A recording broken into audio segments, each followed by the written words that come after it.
So here we are in the browser, and I've just downloaded this unicorn file.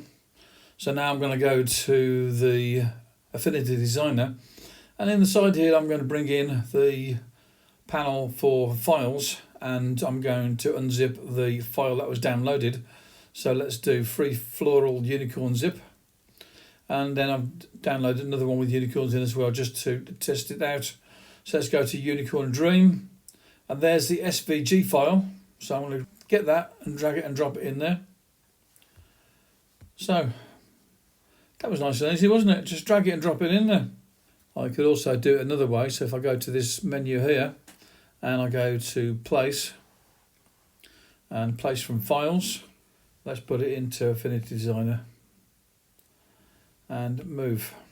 Okay then, so let's go to, on my iPad, Affinity Designer, and we'll go to Unicorn Dream and get the SVG file. So there's the SVG file, and I'll put it in.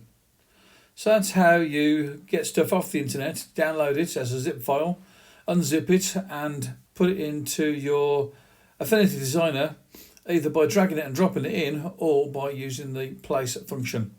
Go for it.